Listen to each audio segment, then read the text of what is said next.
Boa noite, comunidad de Clan Nocturno.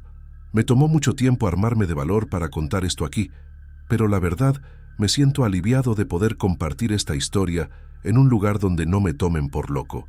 Me llamo Jairo. Vivo y trabajo en el barrio de Tlaquepaque, en Guadalajara. Para muchos es solo un barrio más, pero para mí se volvió el escenario de algo que no logro entender y que cambió mi vida de forma inesperada. Tengo 45 años y desde hace tiempo me encargo de mi tienda de artesanías, un negocio que heredé de mi papá y que ha sido el sustento de mi familia. Estoy casado por segunda vez con Rosario, una mujer que siempre me apoya, aunque ella no sabe lo que estoy por contar. De mi primer matrimonio con Guadalupe, tengo 2 hijos, que me visitan seguido, sobre todo los fines de semana. Son lo más importante que tengo. Mi hijo mayor se llama Mateo. Tenía 10 años cuando esto pasó, y nos encantaba jugar fútbol juntos en el patio los fines de semana. Mi hija menor, Talita, es una niña de cabello castaño muy largo, que le encanta jugar con su muñeca, a la que llama María, y pasa horas dibujando en su cuaderno. Es una niña más callada, reservada, pero muy educada. Ellos son mi mayor alegría. Mi día a día es sencillo. Abro la tienda temprano, preparo el café y organizo los productos. Cerámica, textiles, figuras de barro, cosas que representan nuestra cultura y tradiciones del barrio. El olor a mole y tortillas hechas a mano se escapa de las cocinas vecinas y a lo lejos se escucha la música de mariachi que llega como un susurro.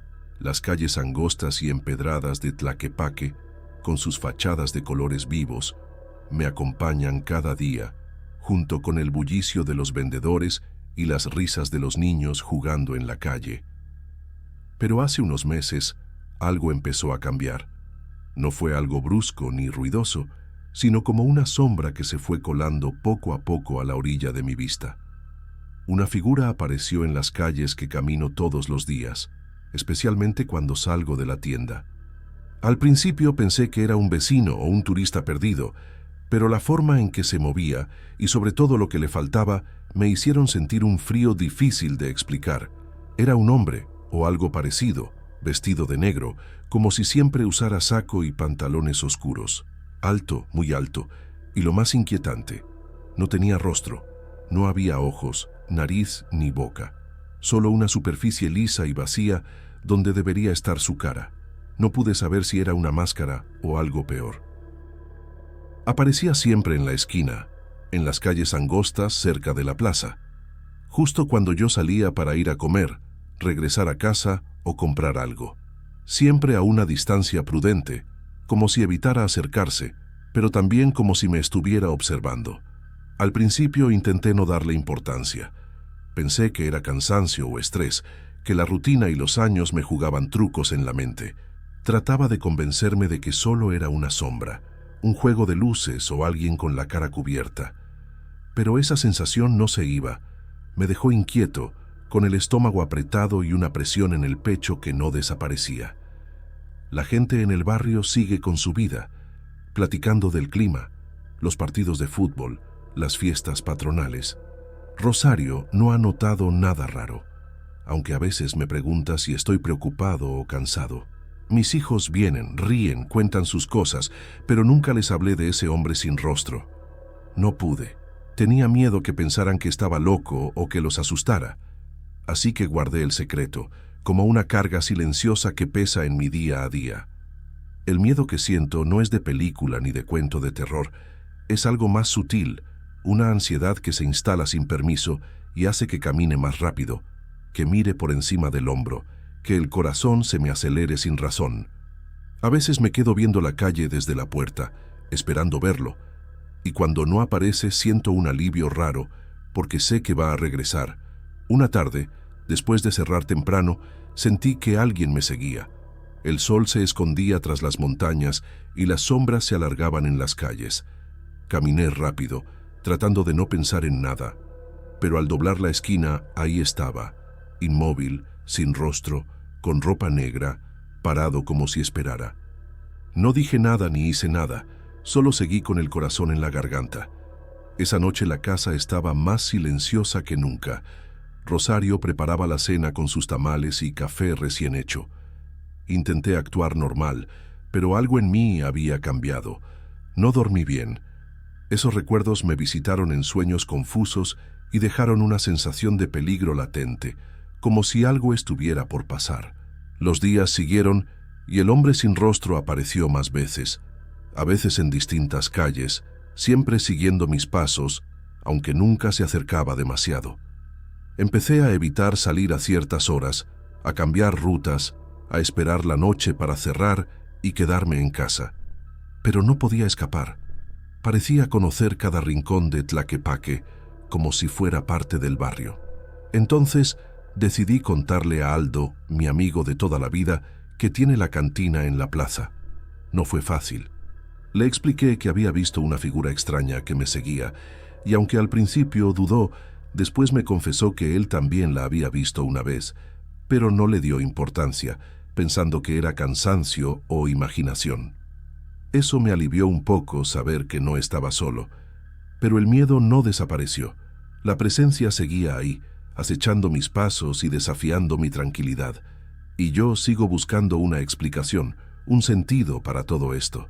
Mientras tanto, esa figura permanece, en silencio, en la sombra, en las calles estrechas de Tlaquepaque, donde nadie más parece verla, pero para mí es la realidad más aterradora que he vivido.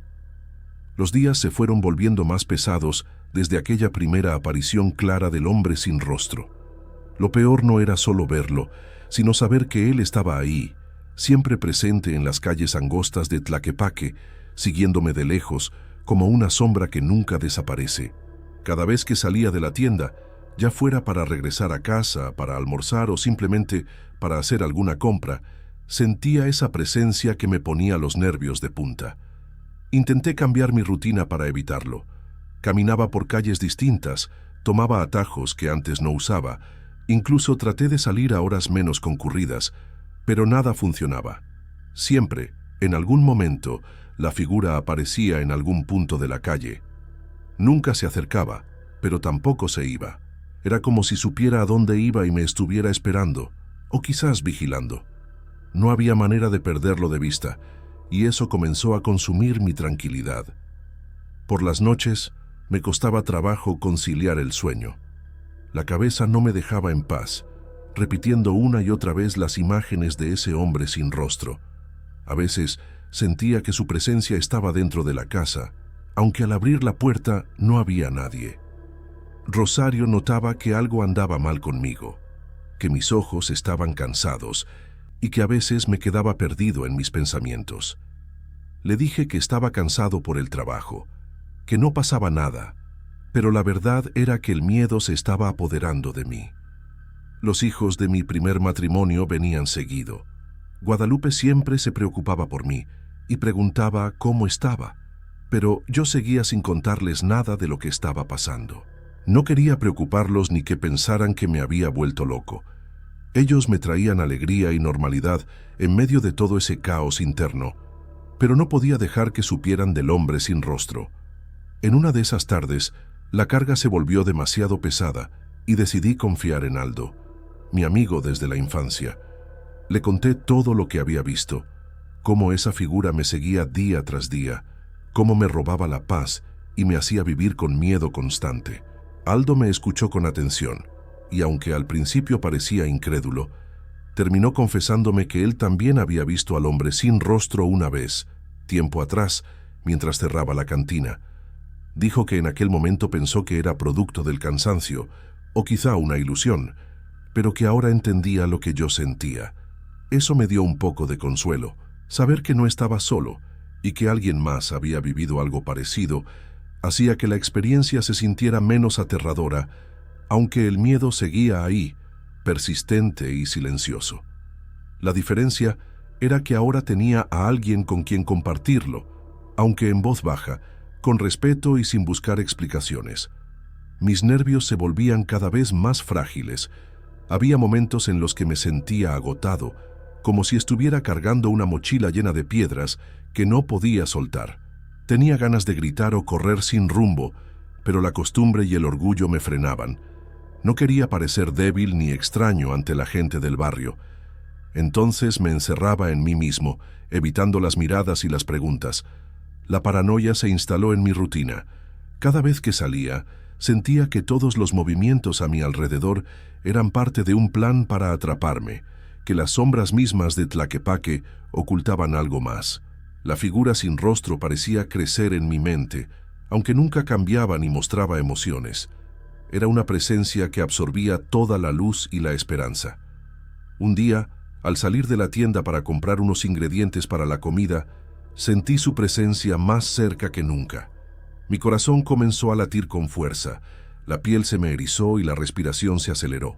Caminé con pasos rápidos y cortos, tratando de no mirar atrás. Pero en cuanto doblé una esquina, ahí estaba él, parado en medio de la calle estrecha, con esa figura negra y el vacío donde debía estar su cara. No se movió, ni hizo nada. Solo estuvo ahí, mirando en mi dirección, aunque sin ojos ni expresión. Sentí un frío profundo que me atravesó hasta los huesos. Por un momento, todo el ruido del barrio desapareció, como si estuviera en una burbuja silenciosa. Fue un instante eterno, lleno de tensión y miedo puro, un momento en el que no sabía qué hacer ni a dónde ir. Pero la figura no avanzó ni retrocedió, simplemente desapareció lentamente, como si nunca hubiera estado ahí. Esa noche me costó aún más dormir. Mi mente no paraba de dar vueltas, reviviendo cada detalle, cada paso, cada sombra. A veces sentía que mi realidad se deshacía, que estaba atrapado en un sueño del que no podía despertar. La soledad se hacía más pesada, y aunque tenía a Rosario y a mis hijos cerca, me sentía aislado en un miedo que nadie podía entender. Sabía que tenía que hacer algo, pero no sabía qué. La idea de hablar con más gente del barrio o buscar ayuda profesional me aterraba. Tenía miedo de que me dijeran que estaba loco o que me tomaran por un exagerado, así que seguí callando, llevando esa carga silenciosa y creciendo en mi interior una ansiedad que parecía no tener fin. Sin embargo, en lo más profundo, también había una chispa de esperanza.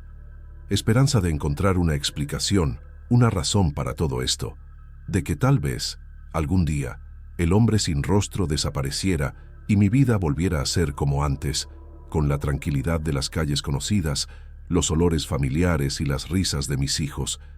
Pero por ahora, la sombra seguía allí, y yo, día tras día, luchaba contra un miedo que no podía ver, pero que sentía con cada fibra de mi ser. Los días se volvieron más pesados, y la presencia del hombre sin rostro parecía acercarse, aunque sin mostrar intención de lastimarme. Su sola existencia me consumía lentamente. La tensión se volvió insoportable, y por primera vez sentí que debía hacer algo, enfrentar aquello que me robaba la calma. Esa tarde decidí que no podía seguir huyendo. Salí de la tienda con el corazón acelerado, la respiración corta, y caminé por las calles conocidas, esa ruta que siempre tomaba al mediodía para almorzar. Al principio todo parecía normal. El sol calentaba las fachadas coloridas, algunos vendedores ofrecían frutas y tamales, y el sonido lejano del mariachi seguía acompañando el día. Pero a medida que avanzaba, la ansiedad crecía, y en un instante lo vi. Ahí estaba él, parado en una esquina, alto y quieto, con su rostro vacío y sin rasgos, vestido completamente de negro. El hombre sin rostro me miraba, o al menos eso sentí, aunque sabía que no tenía ojos para hacerlo. Mi mente gritaba que corriera, que escapara, pero mis piernas se quedaron clavadas, atrapadas entre el miedo y la necesidad de entender. Me acerqué lentamente, cada paso pesado, como si caminara sobre arena movediza. La figura permanecía inmóvil, inexpresiva, y el aire alrededor parecía más denso, frío, casi irreal. Por un momento sentí que el mundo se detenía, que todo desaparecía menos esa presencia oscura que me observaba desde la penumbra de la calle. Intenté mirar su rostro de cerca, buscando algún detalle, alguna señal de humanidad, pero no había nada, solo el vacío. Y en ese vacío sentí algo más profundo, una sensación de rechazo hacia mí mismo, como si esa figura fuera un espejo distorsionado de mis miedos y culpas. Sin darme cuenta, la respiración se me cortó y sentí que las piernas flaqueaban. Mi cuerpo quiso huir, pero la cabeza no respondía. Fue como un instante suspendido en el tiempo, una pausa en la que mi miedo se convirtió en un peso insoportable. Y entonces, la figura simplemente se desvaneció. No caminó, no se movió, solo desapareció como si nunca hubiera estado ahí. Caí en la banqueta, con las manos temblando y el corazón desbocado. La realidad volvió poco a poco. El sonido de los niños jugando, el aroma del café en las cocinas, la vida normal del barrio que seguía sin saber lo que yo enfrentaba. Intenté levantarme, pero el cuerpo me pesaba, y la cabeza dolía con un ruido sordo que me llenaba los oídos. Llegué a casa con dificultad. Rosario me recibió preocupada, notando mi rostro pálido y los ojos vidriosos. Intenté disimular, le dije que había tenido un mareo, pero ella no creyó del todo. Aquella noche casi no dormí. El recuerdo de ese encuentro me perseguía, y en mis sueños la figura sin rostro volvía, siempre en silencio, siempre acechando. Con el paso de los días, la ansiedad se hizo más intensa. Cada paso fuera de la tienda era un riesgo, y sentía que mi mente se fragmentaba, atrapada entre la realidad y una sombra que no entendía. Comencé a notar cambios en mi forma de pensar, dudas, pensamientos oscuros, una sensación de que algo dentro de mí se estaba rompiendo. No podía hablar con mis hijos ni con Rosario. El miedo de perder su confianza me paralizaba. Solo Aldo sabía lo que vivía, y aunque me apoyaba, tampoco tenía respuestas. Algunas veces me dijo que quizá todo era producto del estrés, de la mente jugando malas pasadas, pero yo sabía que lo que veía era real, aunque no pudiera explicarlo. Una noche, mientras cerraba la tienda, sentí que alguien me seguía. El barrio estaba en silencio, y las luces amarillas de las farolas lanzaban sombras largas y temblorosas. Sentí que mi corazón se aceleraba y mis pasos se hacían más rápidos, pero al girar la cabeza, ahí estaba, el hombre sin rostro, a pocos metros, inmóvil y sin expresión. No hubo palabras, no hubo movimiento, solo esa presencia que parecía absorber toda la luz.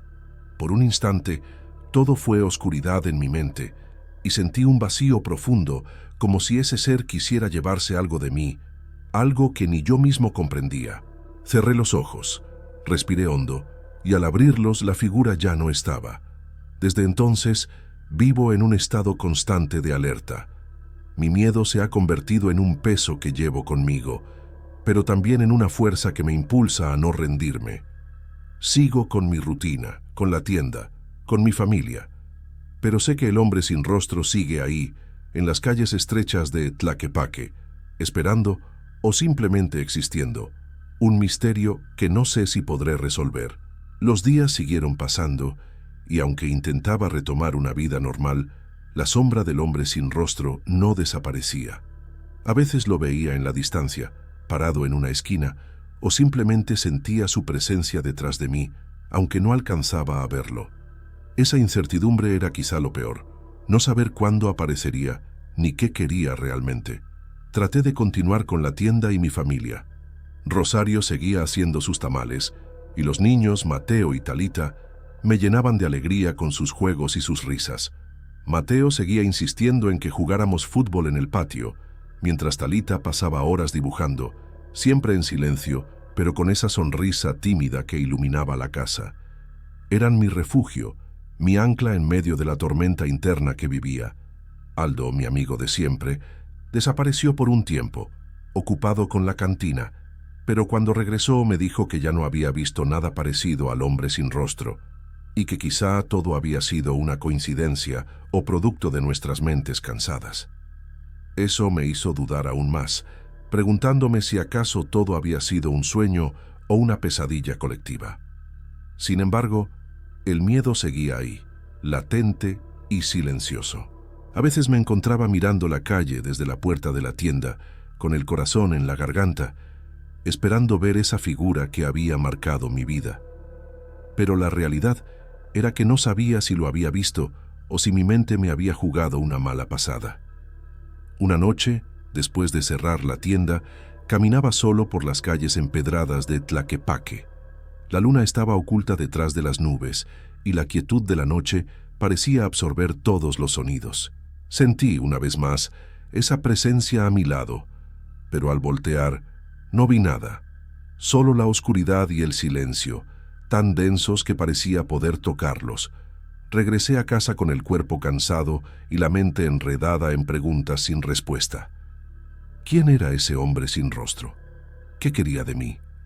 ¿Era un aviso, una amenaza o solo una manifestación de mi miedo más profundo?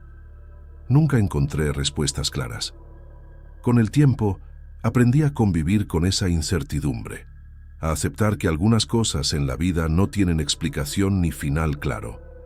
Mi vida siguió adelante con mis seres queridos, con la rutina del barrio, con el trabajo y con los pequeños momentos de felicidad. Pero la figura sin rostro quedó como una sombra en mi memoria, una presencia que quizás sigue allí, en las calles angostas de Tlaquepaque, esperando o simplemente existiendo. No sé si alguien más la verá, ni si alguna vez sabré la verdad.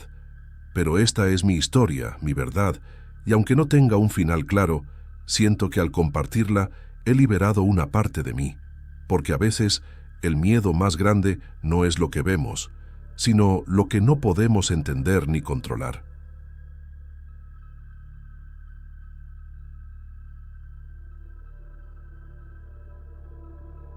Buenas noches, comunidad. Mi nombre es Ignacio. Me da vergüenza cada vez que recuerdo lo que hice, pero, ¿saben? Cuando uno es pobre y está desesperado, ciertas ideas no suenan tan absurdas como deberían. Yo no era un mal muchacho. En la secundaria, aunque no era el mejor alumno de la clase, sacaba calificaciones decentes que me permitían seguir adelante sin problemas. Nunca me metía en broncas ni problemas serios. Siempre prefería mantenerme al margen, evitando conflictos innecesarios. En casa, hacía lo que podía para ayudar a mi mamá. A veces limpiaba, otras veces la acompañaba al mercado y trataba de aliviar un poco la carga que ella llevaba con tanto esfuerzo y pocas recompensas. No era un joven perfecto, pero tampoco alguien que buscara problemas. Pero hubo un verano, solo uno, que cambió todo para mí. Un secreto pesado que he cargado desde entonces, como si me hubiera tragado una piedra enorme que nunca he podido expulsar ni digerir. Esa carga se volvió parte de mí, un peso silencioso que, aunque intenté ignorar, nunca desapareció del todo. No hice lo que hice por mí mismo, eso lo tengo claro. Lo hice por Damián, mi mejor amigo desde la primaria, alguien en quien confiaba sin reservas. Él era de esos chavos que parecía tener la vida bajo control, aunque todos sabemos que nadie lo tiene del todo. Responsable y tranquilo, siempre con la palabra justa y una sonrisa discreta. Tenía una hermana pequeña, Rosa, que lo adoraba y lo seguía a todos lados con ojos llenos de confianza y cariño. La familia de Damián era sencilla, de esas que sobreviven con lo justo y poco más. Su papá trabajaba como albañil, levantando casas y haciendo esfuerzos diarios para llevar un poco de comida a la mesa. Su mamá vendía tamales por las mañanas, levantándose antes del amanecer para preparar y ofrecer sus productos en el mercado local. Una vida dura, pero honesta y llena de sacrificios silenciosos. En aquel entonces, Rosa apenas tenía 5 años, una niña pequeña y frágil que estaba enferma. Respiraba con dificultad, con una tos persistente que la atormentaba especialmente en las madrugadas. Sus padres la llevaban de vez en cuando al hospital civil, esperando encontrar alguna cura o alivio, aunque sabían que el camino sería largo y difícil. Recuerdo bien esas tardes en la escuela, cuando Damián llegaba con los ojos rojos y cansados, fruto de noches sin dormir, preocupado y agotado.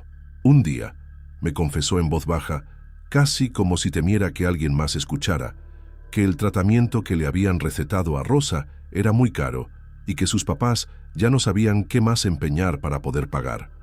Lo dijo con los ojos clavados en el suelo, evitando mirarme, como si le diera pena siquiera mencionar lo que estaba pensando. Su voz temblaba un poco, pero había una determinación escondida detrás del miedo y la desesperación. Yo no le respondí nada de inmediato, pero esa tarde, mientras caminaba solo por la colonia, me vino a la mente un recuerdo. Cuando era niño, pasaba los veranos en el rancho de mis tíos, en un pueblito entre Unión de Tula y El Grullo. Ahí cerca había una propiedad vieja, medio abandonada, que pertenecía a un señor mayor. El terreno era grande, con una cerca de madera agrietada y una casa de adobe que siempre estaba cerrada con candado. Los adultos decían que el dueño vivía solo, que no hablaba con nadie, pero que tenía cosas de valor guardadas. La última vez que fui con mis tíos, yo tenía como 12 años, pasamos frente a esa casa. Recuerdo que por la ventana rota se alcanzaba a ver un reloj de péndulo, unas figuritas de cerámica y una vitrina con platos decorativos. Era el tipo de cosas que no te esperas encontrar en un lugar así, tan solitario. Cuando le conté eso a Damián, no me dijo nada al principio. Se quedó callado un rato largo, pero cuando le pregunté si estaría dispuesto a hacer algo que no era correcto para ayudar a su hermana, asintió sin mirarme a los ojos.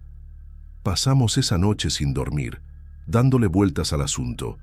No fue algo que hiciéramos a la ligera, pero al final nos convencimos de que nadie saldría lastimado. El rancho no tenía vigilancia, el dueño nunca estaba por ahí, o eso creíamos, y lo que tomáramos sería usado para una buena causa. ¿No era eso, de alguna forma, menos malo? Salimos de madrugada tomando el primer camión que iba hacia el sur. El trayecto fue largo, silencioso, ni siquiera mirábamos por la ventana. Yo sentía el estómago revuelto, como cuando sabes que vas a hacer algo de lo que probablemente te vas a arrepentir. Cuando llegamos al pueblo, caminamos unos 15 minutos por una vereda polvosa. Todo estaba como lo recordaba. Los árboles secos, el chirrido de los grillos, el calor que pegaba en la nuca como plomo derretido. Ahí estaba el rancho, igualito. La cerca seguía medio caída y la casa tenía el mismo color entre blanco y tierra. No fue difícil entrar. La ventana trasera seguía rota y la madera del marco estaba tan podrida que se soltó con solo empujarla un poco. Adentro, el aire era denso, cargado de polvo y un olor como a humedad vieja. Caminamos en puntas, como si el piso pudiera gritar. Tomamos solo lo que podíamos cargar, un par de figuras de cerámica, una radio antigua que parecía valer algo y una caja de madera con bisagras doradas. Damián la abrió y vimos dentro unos relojes de pulsera, unos con correas de cuero y otros de metal. Ninguno parecía barato. No sabíamos cuánto valdrían, pero nos bastaba con que pudieran venderse. Cuando salimos, no dijimos palabra. Caminamos de regreso como si huyéramos de un lugar que podía tragarnos. El sol ya se estaba metiendo detrás de los cerros y el cielo tenía ese tono anaranjado que parece más fuego que luz. Vendimos las cosas en Sayula, a un señor que tenía una tienda de antigüedades. Nos dio menos de lo que esperábamos, pero suficiente para lo que Damián necesitaba. Yo no quise quedarme con nada. Le dije que usara todo para los medicamentos de Rosa. Él me agradeció, pero su voz se quebró a la mitad. Cuando le pregunté cómo explicaría de dónde había salido ese dinero, me dijo que diría a sus papás que lo había ganado ayudando en una imprenta después de la escuela y que algunos amigos habían cooperado. Su papá sospechó, eso me contó después, pero al final le creyó. Damián nunca había sido mentiroso, y menos aún alguien que se metiera en problemas. Después de eso, tratamos de seguir con nuestras vidas. No volvimos a hablar del rancho ni de lo que hicimos. Era como si hubiéramos enterrado esa parte de nosotros en el polvo de aquel camino viejo. Yo pensaba que todo había quedado atrás, pero me equivoqué. Y con los años, esa piedra que me tragué comenzó a doler más de lo que creí posible. No sé si fue el remordimiento o si algo más empezó a despertarse por nuestra culpa. Pasaron varios años. Damián y yo seguimos con nuestras vidas, como si nada hubiera ocurrido. A veces nos veíamos para tomar un café o caminar por el Parque Morelos, y aunque la confianza seguía ahí, había una parte de nosotros que ya no se tocaba. Nunca volvimos a mencionar el rancho, ni lo que tomamos de ahí, ni la cara que tenía él ese día cuando salimos por esa ventana vieja. Yo encontré trabajo en una imprenta por el centro de Guadalajara, cerca del mercado San Juan de Dios. La rutina me ayudaba a mantener la cabeza ocupada. Levantarme temprano, preparar café para mi madre, tomar el camión lleno y luego pasar el día entre papeles, tintas y pedidos de tarjetas de presentación. Lo mismo todos los días, hasta que los sueños comenzaron. Al principio eran vagos, casi borrosos. Soñaba con campos secos, con una cerca de madera que crujía con el viento, con una sensación de que alguien me observaba desde algún punto que no alcanzaba a ver. Me despertaba agitado, pero no le daba importancia. Pensaba que eran cosas del estrés o recuerdos enterrados que a veces salían sin aviso. Pero una noche vi al hombre. Estaba parado frente a la casa del rancho. No se movía, ni decía nada. Llevaba puesto un sombrero ancho, de esos de ala caída que usan los hombres mayores del campo. Tenía un bigote grueso, perfectamente cuidado, y su expresión era seria, casi seca. Sus ojos, oscuros como la tierra mojada, me miraban con algo que no supe si era reproche o advertencia. No decía ni una sola palabra. Me desperté con la garganta seca y el corazón golpeándome dentro del pecho. Tuve que encender la luz para convencerme de que estaba en mi cuarto, en la casa de siempre, con las mismas paredes de pintura descarapelada y el ventilador chillando en la esquina. Durante el día intenté olvidarlo, pero esa sensación, la de haber estado frente a alguien real, no un producto de la mente, se quedó conmigo. Como cuando hueles algo raro y no puedes sacártelo de la nariz por más que te laves. Una semana después, volví a soñar con él. Esta vez, el hombre habló. Solo dijo una frase, sin moverse, sin cambiar el tono de voz. «Devuélveme lo que es mío». No era una súplica ni una amenaza, era una exigencia. Desperté empapado de sudor. Me dolía la cabeza y sentía las piernas pesadas, como si hubiera corrido kilómetros. Me levanté sin ganas, con la sensación de que algo en mi mundo ya no estaba del todo derecho. Los días siguientes fueron iguales. Me costaba concentrarme. Me sorprendía a mí mismo mirando por la ventana de la imprenta, sin razón, esperando quizás ver ese sombrero entre la gente. Cada vez que escuchaba pasos detrás de mí en la calle, volteaba como un tonto, seguro de que alguien me seguía. Fue en uno de esos días, creo que era martes, cuando Damián me llamó. Hacía semanas que no hablábamos. Me dijo que necesitaba hablar conmigo, que no podía más. Su voz sonaba nerviosa, tensa. Quedamos de vernos en una cafetería pequeña en la colonia americana, un lugar tranquilo donde solíamos juntarnos cuando queríamos evitar ruido. Lo noté distinto desde que lo vi entrar. Tenía los ojos hundidos, como si no durmiera bien desde hacía días, y los dedos le temblaban cuando sostenía la taza de café. Me preguntó si estaba durmiendo bien, y yo le dije que no del todo, que había estado soñando cosas raras. Él me miró como si ya supiera la respuesta. Me contó que tenía pesadillas desde hacía 2 semanas, que soñaba con un hombre parado frente a una casa de campo, siempre mirándolo en silencio, que no entendía por qué, pero el sueño lo hacía despertar con una sensación de angustia que no se iba durante el día. Le pregunté si el hombre decía algo. Me dijo que sí, que en el último sueño había hablado y que le había pedido que le devolviera lo que era suyo. Se quedó callado después de eso. No hacía falta decir más. Ambos sabíamos lo que significaba. Intentamos racionalizarlo. Hablamos de la culpa, del peso que habíamos cargado todos esos años sin hablarlo. Damián dijo que quizás era la forma en que nuestro inconsciente nos obligaba a enfrentarlo, que probablemente no era más que eso. Pero lo dijo con poca convicción, como si intentara convencerse más a sí mismo que a mí. Le pregunté si había vuelto a saber algo del rancho. Me dijo que no, pero que quizás sería buena idea averiguar. Tal vez, solo tal vez, algo había pasado allá que explicaba todo. Me ofrecí a buscar. A fin de cuentas, yo era el que conocía la zona. Le dije que me daría una vuelta por internet, que preguntaría a algunos conocidos del pueblo, a ver si alguien sabía del dueño, si aún vivía ahí, o si había cambiado de manos. Damián estuvo de acuerdo. Esa noche, antes de dormir, sentí una ansiedad extraña, que no había experimentado antes. Era como si al haber hablado en voz alta sobre lo ocurrido, al haber dejado salir esas palabras que habíamos callado por años, algo se hubiera despertado dentro de mí, algo que ahora estaba alerta y vigilante. Cerré los ojos esperando descanso, pero la inquietud se negaba a dejarme en paz. El silencio de la casa se sentía pesado, casi tangible, como si ocultara una presencia que no podía ver, pero sí sentir. Esa noche no soñé nada, pero para mí no fue mejor, porque justo en la madrugada, cuando el mundo estaba sumido en una quietud absoluta y yo estaba acostado en la oscuridad de mi cuarto, escuché un golpe leve en la ventana. No era el ruido familiar del viento o una rama moviéndose al azar. Era un sonido seco, breve y preciso, como si alguien estuviera tocando suavemente con los nudillos, buscando llamar mi atención sin hacer ruido excesivo. Me levanté de golpe, con el corazón latiendo a 1000 por hora, y encendí la luz con manos temblorosas. Miré alrededor con rapidez, esperando ver alguna figura, pero no había nadie.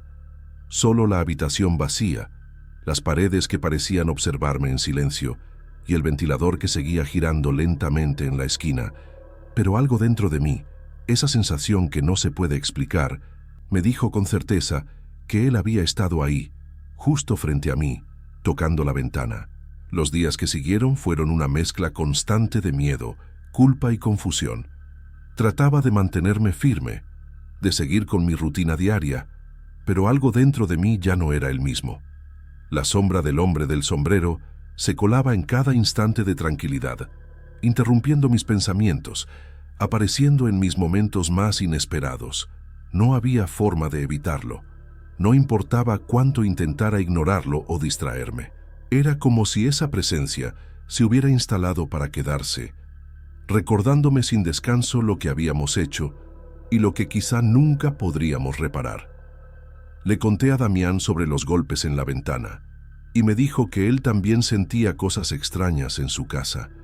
Mencionó que en la habitación de Rosa a veces se sentía un olor a tierra mojada, aunque no había llovido, que por las noches sentía un silencio profundo, casi un vacío que oprimía el pecho. Todo parecía estar conectado con ese rancho viejo y con el hombre que nos había estado visitando en sueños. Esa noche, después de trabajar, me senté frente a la computadora y empecé a buscar información sobre el rancho. Pregunté a conocidos del pueblo, envié mensajes a amigos de mis tíos que aún vivían en la zona. Poco a poco, la verdad salió a la luz. Don Aurelio Beltrán, el dueño de la casa, había muerto hacía poco más de un mes. La noticia apareció en un periódico regional. Un infarto lo había alcanzado en su propia casa. Vivía solo, no tenía familia cercana y la propiedad seguía en su nombre. Nadie había ido a reclamarla. Todo parecía haberse detenido desde entonces, como si el tiempo se hubiera congelado en aquel lugar. Cuando le conté esto a Damián, sentí cómo su rostro se endurecía. Me dijo que ahora entendía por qué los sueños eran tan intensos, por qué el hombre nos pedía que devolviéramos lo que le habíamos quitado. No era solo una voz de nuestra conciencia, ni un remordimiento más. Era algo más real y aterrador. No pude dormir esa noche. Cada vez que cerraba los ojos veía el rostro serio y penetrante del hombre, su bigote perfectamente cuidado, su sombrero caído y sus ojos oscuros como la tierra mojada. Me sentía observado, vigilado, y sabía que la deuda que habíamos contraído no podía quedar sin pagar. Pasaron los días y las noches sin que pudiéramos ignorar lo que estaba pasando. Damián me habló de un sueño en el que el hombre le mostraba una llave vieja sobre una mesa y un sonido sordo que parecía venir desde las entrañas de la casa. Algo nos estaba llamando o exigiendo. A pesar del miedo, supimos que teníamos que regresar al rancho. No importaba lo que pudiéramos encontrar allá, ni lo que pudiera pasar. La única manera de terminar con aquello era enfrentarlo. Teníamos que devolver lo que habíamos tomado, o, al menos, intentar hacerlo. El viaje de regreso fue silencioso, marcado por la ansiedad y la incertidumbre. Caminamos por la vereda polvorienta que llevaba a la casa, el mismo camino que había recorrido años atrás, ahora cubierto de polvo y olvido. Al llegar, la casa se alzaba imponente y callada, como si el tiempo se hubiera detenido dentro de sus muros. La cerca de alambre estaba oxidada y un candado nuevo aseguraba el portón principal. Era como si alguien hubiera intentado mantenerla cerrada, guardando secretos que prefería no dejar salir. Nos quedamos un rato observando, sin atrevernos a entrar. Sabíamos que la puerta estaba cerrada, pero no podíamos abandonar la idea de que ese lugar guardaba las respuestas que buscábamos. Volvimos a Guadalajara ese mismo día, pero dentro de mí algo había cambiado para siempre. Sabía que esa historia no terminaría hasta que enfrentáramos lo que nos esperaba dentro de aquella casa, y también sabía que no sería fácil. El día que decidimos volver al rancho nuevamente, el aire parecía más denso que de costumbre. Salimos temprano, con las mochilas ligeras, pero el peso de lo que íbamos a enfrentar se sentía en cada paso. Durante el viaje, el silencio entre nosotros era pesado, no por falta de confianza, sino porque sabíamos que no había palabras que pudieran aliviar el miedo que nos consumía. Al llegar al pueblo, las calles polvorientas y las casas de adobe parecían igual que años atrás, pero había una calma extraña, como si el tiempo se hubiera detenido para observarnos. Caminamos por la vereda. El sol calentaba fuerte y el aire olía a tierra seca y madera vieja. La cercanía del rancho nos hacía sentir una mezcla de nostalgia y aprensión. Cuando llegamos, la casa apareció ante nosotros, silenciosa y cerrada, con las ventanas cubiertas por cortinas raídas que dejaban pasar un poco de luz amarilla. La puerta principal seguía asegurada con un candado oxidado, pero encontramos una ventana lateral con el marco de madera podrida, la misma por la que habíamos entrado años atrás. La abrimos con cuidado. El chirrido de la madera pareció romper el silencio de siglos. Adentro, el aire estaba pesado, cargado de polvo y humedad. Los muebles, cubiertos por mantas viejas y amarillentas, parecían testigos mudos de una vida que ya no existía. Caminamos despacio, con los sentidos alerta, sintiendo que cada paso despertaba ecos que viajaban por los rincones de la casa. El suelo crujía bajo nuestros pies y el tiempo parecía ralentizarse.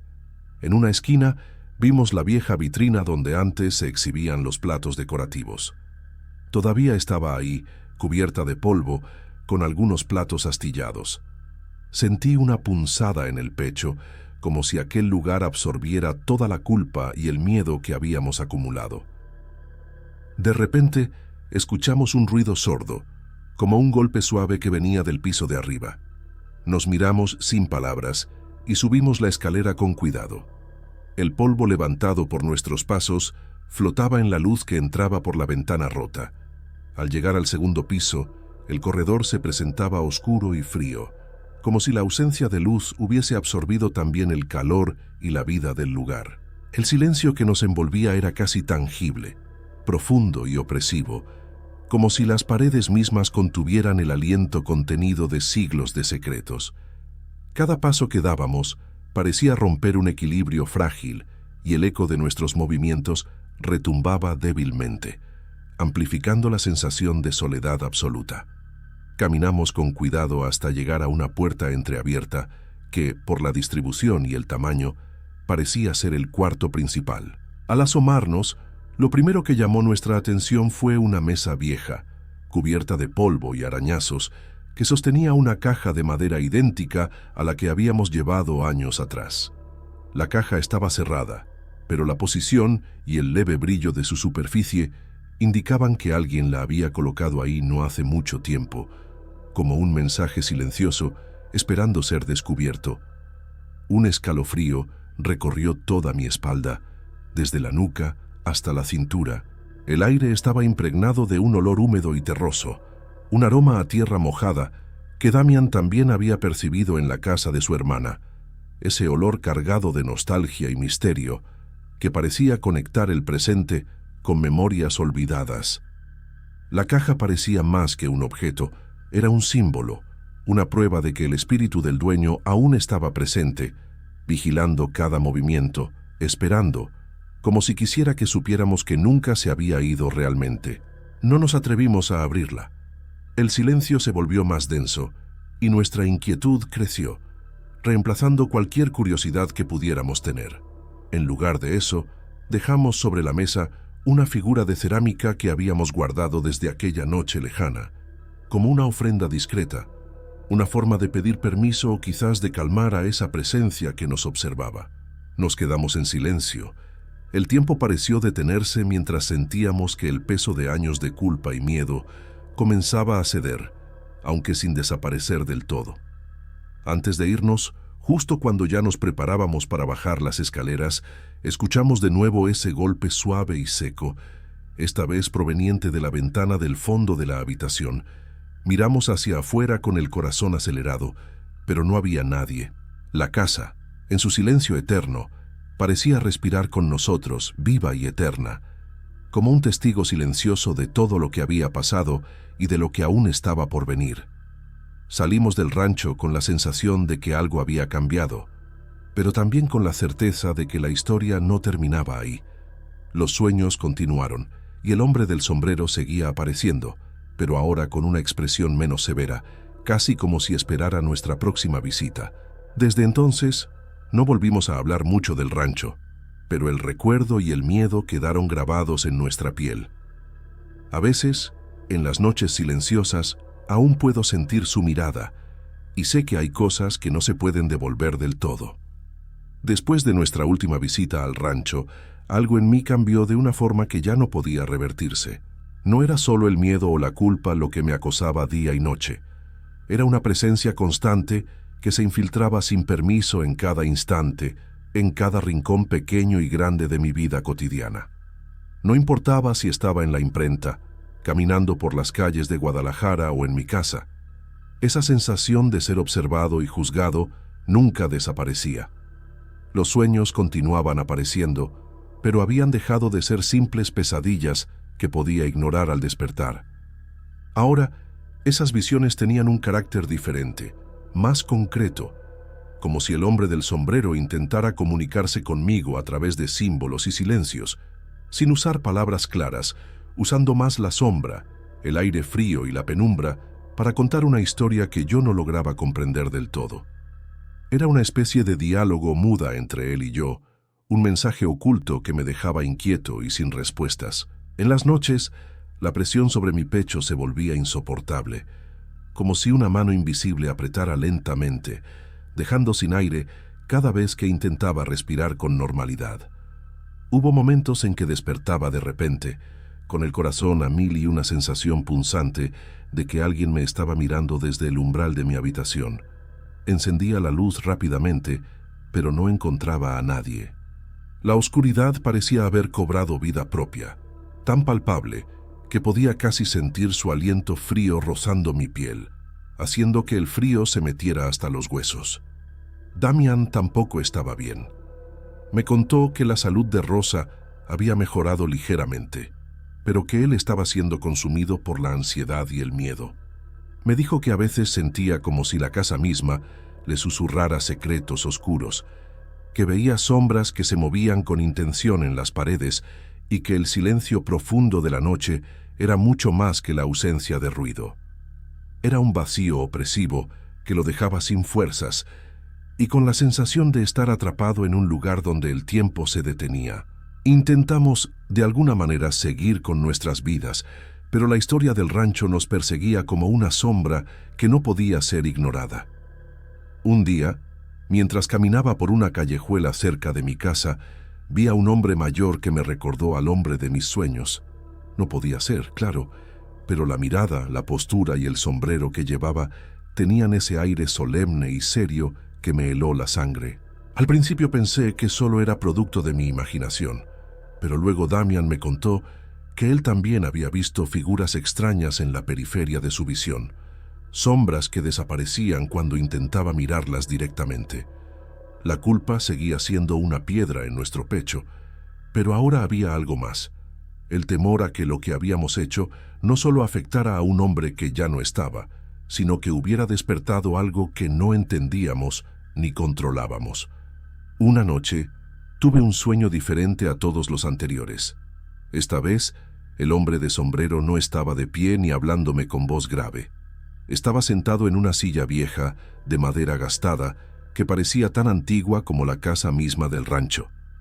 La habitación estaba débilmente iluminada por la luz mortecina que entraba por una ventana polvorienta, dejando sombras que se alargaban lentamente por las paredes desconchadas. A su lado, sobre una mesa pequeña y desvencijada, había una caja abierta, completamente vacía, como si hubiese esperado algo que nunca llegó.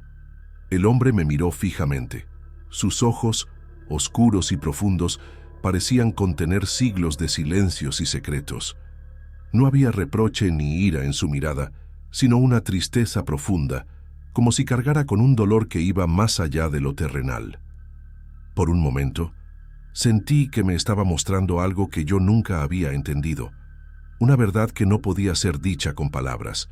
Luego, lentamente, su imagen comenzó a desvanecerse, como si se disolviera en la penumbra de la habitación, dejando solo el eco de su presencia.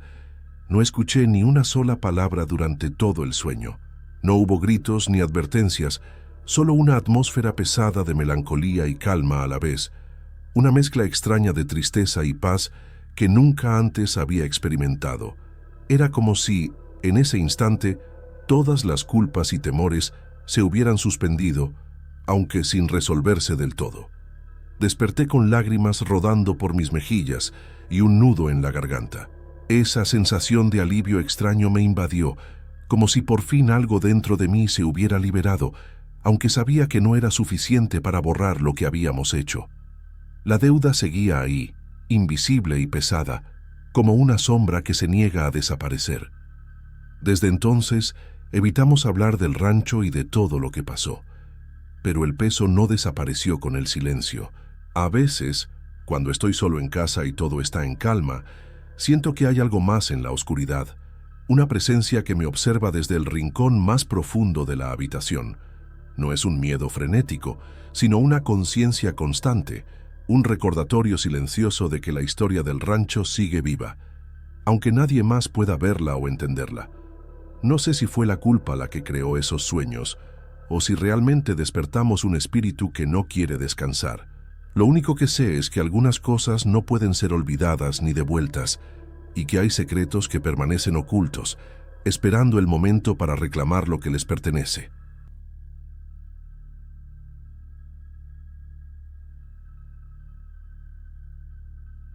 Buenas noches, comunidad. Me llamo Marco. Tengo 27 años y hace poco comencé a trabajar en un edificio antiguo aquí en el centro de Guadalajara. Nunca pensé que este trabajo me traería algo más que dinero para pagar las cuentas y una rutina cansada, pero las cosas tomaron un rumbo que hasta hoy me dejan confundido. Cuando conseguí ese puesto en la empresa, me emocioné. El edificio es de esos que se ven bien viejos, construido en los años 50, con paredes de azulejos que ya perdieron el brillo, una alfombra desgastada en los pasillos y ese olor medio mezclado a humedad y café viejo que parece pegarse a la ropa.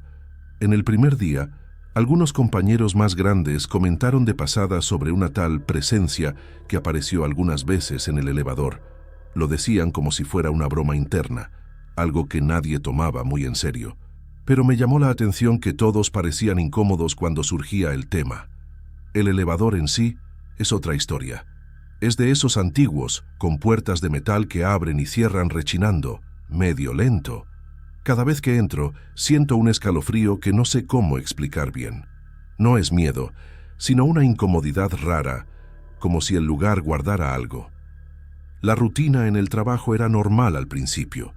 Café de máquina en la oficina, pláticas rápidas en el pasillo sobre fútbol, el tráfico, los almuerzos que los vecinos del edificio siempre recomendaban. Todo eso daba una sensación de normalidad que me ayudaba a olvidar lo del supuesto bulto. Pero aún así, la idea de que algo apareciera en el elevador no me salía de la cabeza.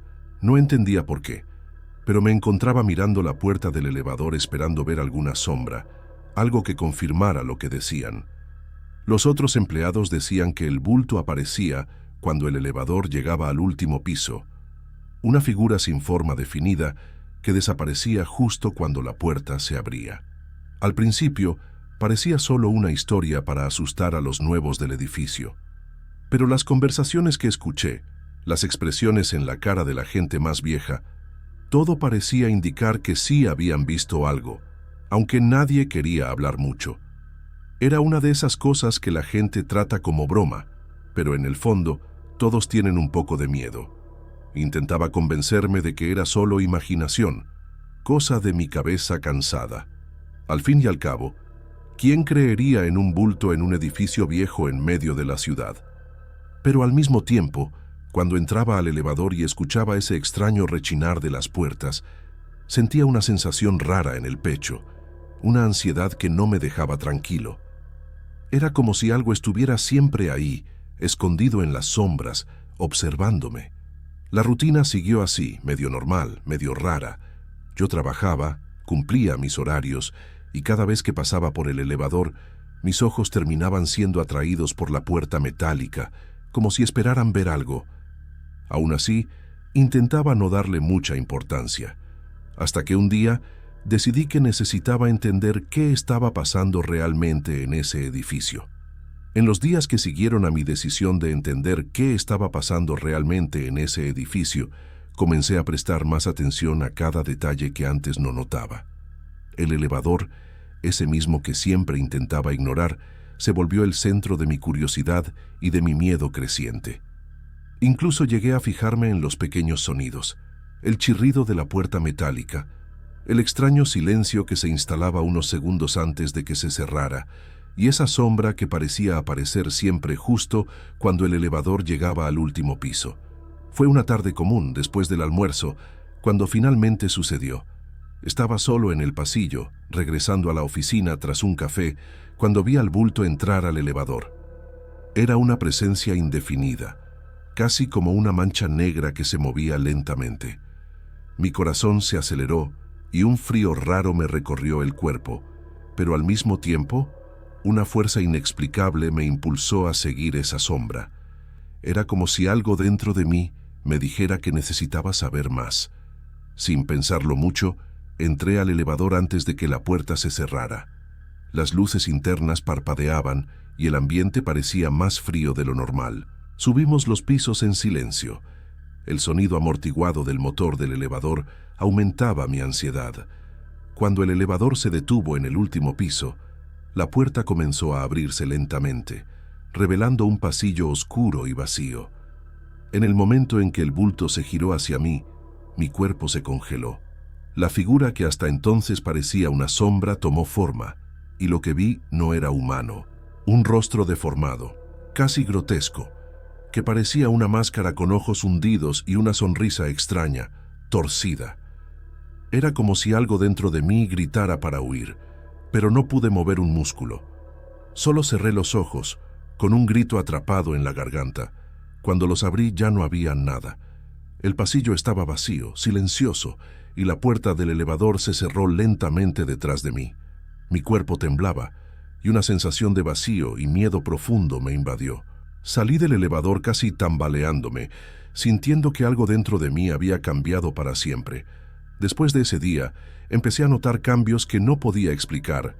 Era como si esa presencia se hubiera quedado pegada a mí, siguiéndome incluso cuando no estaba en el edificio. Sentía la mirada del bulto sobre mí, una mirada que podía sentir aunque no lo viera. A veces, en la ventana de mi departamento, en el reflejo del cristal, juraba ver esa figura, observándome desde lejos, esperando. Las noches se volvieron peores. El sueño, que antes era descanso, se convirtió en tormento. Pesadillas confusas, sensaciones de estar vigilado en la oscuridad, y una ansiedad que poco a poco me consumía. Busqué ayuda profesional. La terapeuta me escuchó con atención, pero parecía no comprender del todo lo que intentaba explicar. Algo difícil de poner en palabras, me dijeron que podría ser estrés, ansiedad, cosas que pasan cuando uno está presionado en el trabajo. Pero yo sabía que no era solo eso. Sentía en cada fibra de mi cuerpo que había algo ahí. Algo que no podía explicar, que nadie más podía ver. Empecé a alejarme de mis compañeros, a evitar el elevador, a no hablar más del asunto con nadie por miedo a que me vieran como loco. Mi vida comenzó a desmoronarse poco a poco. La concentración en el trabajo bajó, Los plazos comenzaron a atrasarse y mis amigos empezaron a evitarme. O tal vez fui yo quien se alejó de ellos sin darme cuenta. Era como si esa sombra me hubiera absorbido hacia un lugar oscuro, donde ya no podía encontrar la luz. A pesar de todo, algo dentro de mí aún buscaba respuestas. Necesitaba entender qué era ese bulto, por qué había aparecido para mí y por qué parecía que mi vida estaba ligada a él de alguna forma. Pero cada intento de investigar hacía que el miedo creciera, y la línea entre lo que veía y lo que sentía se volvió cada vez más difusa. ¿Qué era real? ¿Qué era mi mente jugándome una broma? Ya no sabía decirlo. Solo sabía que desde ese día en el último piso nada volvió a ser igual, y que esa presencia seguía ahí, en las sombras, esperando, observando, y yo no tenía idea de qué sería lo que vendría después. Después de esa experiencia en el último piso, mi vida comenzó a complicarse de una manera que no esperaba. Era como si el bulto me hubiera dejado una marca, una sombra que me seguía incluso fuera del edificio. La sensación de ser observado no desaparecía y parecía intensificarse cada día que pasaba. Trataba de convencerme de que era cosa de mi cabeza, pero las señales eran difíciles de ignorar. En el trabajo sentía un peso en el pecho cada vez que pasaba por el pasillo del elevador y empecé a evitar esa área siempre que podía, pero no servía de mucho. Aunque estuviera lejos, en casa, en el tráfico o en la calle, tenía la impresión constante de que algo estaba ahí, justo detrás, esperando el momento adecuado para aparecer. Era una ansiedad que me drenaba, una mezcla de miedo y cansancio que no lograba explicar bien a nadie. Mi sueño se convirtió en un problema serio. Las noches se llenaron de pesadillas confusas, con sombras y rostros deformados, siempre terminando con esa figura del bulto mirándome. Me despertaba sudando frío, con el corazón acelerado, y me tomaba horas volver a dormir. A veces juraba escuchar pasos cerca de la cama, un susurro casi inaudible, y aunque tuviera la luz encendida, sentía que no estaba solo. Eso me dejó exhausto, y empecé a notar que mi mente ya no aguantaba más. Fue entonces cuando decidí buscar ayuda profesional. Comencé terapia, más para tratar de entender lo que me estaba pasando que porque creyera que era una enfermedad. Le expliqué a la terapeuta cómo me sentía, cómo esas visiones y sensaciones me dominaban. Ella me escuchó con atención y me dijo que podría ser ansiedad, estrés o incluso una reacción a la presión del trabajo. Me dio ejercicios para calmar la mente, técnicas para dormir, pero nada parecía funcionar de verdad. Mientras tanto, las cosas en el trabajo empeoraban. La concentración que tenía al principio se fue perdiendo y la ansiedad me distraía, haciendo que olvidara fechas límite y cometiera errores simples. Mis compañeros notaron que no estaba bien, pero nunca hablé directamente del bulto o de las visiones. Solo vieron que estaba extraño, distante, demasiado cansado. Yo también me fui alejando. No quería que me vieran así, por miedo a lo que pudieran pensar. Con el tiempo, empecé a evitar el elevador a toda costa, aunque eso complicaba mi rutina en el trabajo. Subía y bajaba escaleras, aunque me cansara más, solo para no estar cerca de esa puerta metálica que me traía tantos malos recuerdos. Y era justo cuando lograba alejarme un poco que sentía la presencia del bulto con más fuerza. Era como si se aprovechara de mis momentos de debilidad para mostrarse más, recordarme que estaba ahí. La sensación de aislamiento se apoderó de mi vida. Ya no pude abrirme con mi familia porque no quería preocuparlos o que me consideraran loco.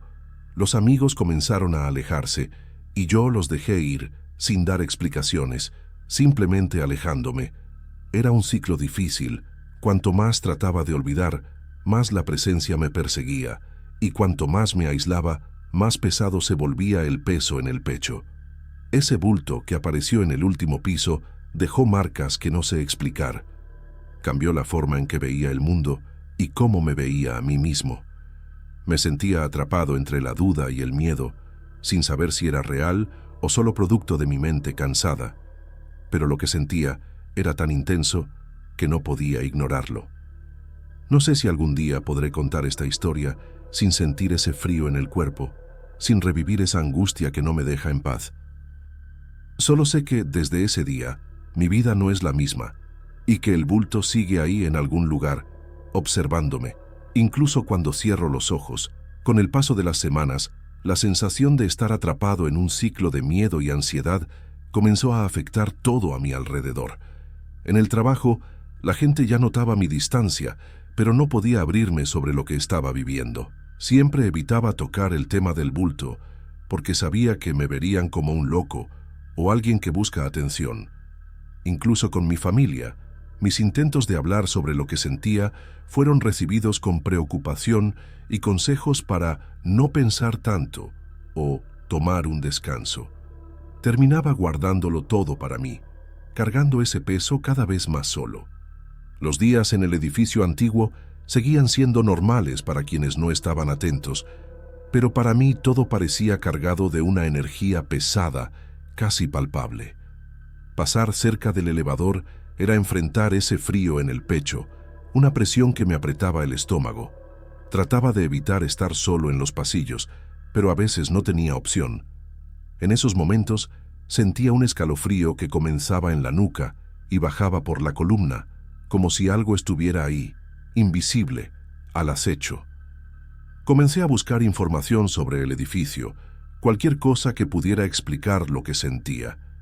Busqué archivos antiguos, hablé con personas que trabajaron ahí antes, traté de entender si había algún acontecimiento trágico, alguna historia oscura relacionada con el lugar. No apareció nada. Era como si ese bulto fuera solo una presencia vaga, sin pasado, un fantasma sin nombre, motivo o historia. Esa falta de explicación solo aumentaba mi incomodidad. Sin respuestas, mi mente empezaba a crear escenarios, imaginando qué podría estar detrás de esa presencia. A veces sentía que no era algo sobrenatural, sino un reflejo de mi propio miedo, una manifestación de mi ansiedad y soledad. Otras veces, la certeza de que algo real y desconocido me observaba era tan fuerte que parecía imposible negarlo. Mis días se volvieron una batalla constante contra ese miedo invisible. Me esforzaba por mantener la apariencia, ir al trabajo, cumplir con mis tareas, pero por dentro la lucha era agotadora.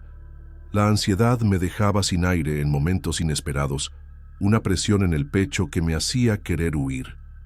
La sensación de ser vigilado parecía seguir mis pasos, y cada vez que volteaba, no había nada, lo que solo alimentaba la duda y el terror. Nadie me creía, y eso era peor que la presencia misma. El silencio y la incredulidad me dejaban aún más aislado. Sentía que estaba atrapado en un lugar entre la realidad y lo desconocido, con una presencia que no podía enfrentar ni ignorar. Era un peso solitario que cargaba sin saber a quién pedir ayuda. A pesar de todo, seguí yendo al edificio, enfrentando el miedo que crecía cada día. Evitaba el elevador, pero no podía escapar de la sensación de que esa presencia siempre estaba cerca, observando, esperando. Sentía que, de alguna manera, esa sombra se había convertido en parte de mi vida, un misterio que tal vez nunca se resolvería, una cicatriz invisible que llevaría para siempre. En el fondo sabía que tenía que encontrar la manera de seguir adelante, pero el bulto parecía atraparme en un limbo, un lugar donde la normalidad y el miedo coexistían, impidiéndome ser libre. Y así cada día enfrentaba esta lucha silenciosa, tratando de mantener mi cordura en medio de una presencia que no quería desaparecer. El tiempo seguía pasando, y la presencia de esa sombra parecía profundizarse en mí, como si estuviera más ligada a mi existencia de lo que quería admitir. Ya habían pasado meses desde el día en que vi al bulto en el último piso, pero la sensación de ser observado, de cargar algo invisible conmigo, no había disminuido. Al contrario, parecía volverse más intensa, más difícil de ignorar. Mi rutina había cambiado por completo. Ya no podía trabajar bien, y las pocas veces que intentaba concentrarme, mi mente vagaba hacia ese pasillo oscuro, hacia la puerta del elevador que crujía y hacia el bulto que me miraba con ese rostro distorsionado. Era como si una parte de mí estuviera siempre atrapada en ese momento, un ciclo del que no podía salir. La soledad se volvió una compañera constante. Las personas cercanas se alejaron, por miedo, por no saber cómo manejarlo, o simplemente porque yo mismo me aparté. La familia intentaba entender, pero sin poder ver lo que yo veía. La terapeuta sugería ejercicios, trataba de ayudarme a lidiar con la ansiedad, pero sentía que el problema era mucho más grande que eso, algo que no se podía resolver con palabras o técnicas. Por la noche, el miedo se hacía palpable. Sentía que el bulto no solo me observaba, sino que también me seguía dentro de mi propio mundo. En los reflejos de las ventanas, en las sombras de las esquinas, sentía esa presencia que parecía reírse de mí, una risa silenciosa que podía sentir vibrar en el pecho. El sueño, ya escaso, desaparecía por completo algunas noches y me quedaba despierto, mirando al techo, tratando de controlar la ansiedad que me aplastaba. Llegué a preguntarme si esa experiencia no me había roto para siempre, si tal vez estaba condenado a vivir con ese miedo, con esa sombra que parecía querer consumirme. Pensé en rendirme, en dejar el trabajo, en huir de esa rutina que me ataba al edificio y a esa presencia. Pero había algo dentro de mí, una fuerza silenciosa que me decía que no cediera. Tal vez era esperanza, o simplemente la voluntad de no dejar que el miedo me venciera por completo. Decidí que tenía que intentar encontrar alguna respuesta, algún sentido a todo eso, aunque eso significara enfrentar lo desconocido, enfrentar aquello que me aterrorizaba.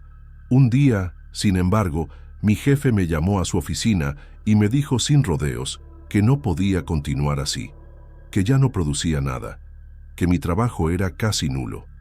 Me entregó mi despido, pagó todo lo que debía y me dijo que me fuera, que cuidara mis problemas, que claramente afectaban mi trabajo. Y así fue como dejé ese edificio. Pasé un mes recuperándome, soñando con ese bulto, pero la vida tenía que continuar. Conseguí un empleo en otra oficina, donde no pasaba nada extraño, solo la monotonía de un trabajo burocrático y repetitivo. Reportes, hojas de cálculo, clientes. Con el tiempo me adapté, pero la verdad es que no sé si algún día podré explicar lo que pasó. Si alguien alguna vez creerá mi historia, tal vez ese bulto sea solo una parte de mí, una sombra de mi propio miedo y soledad, o tal vez sea algo que realmente existe, al acecho, esperando la próxima vez que alguien lo vea.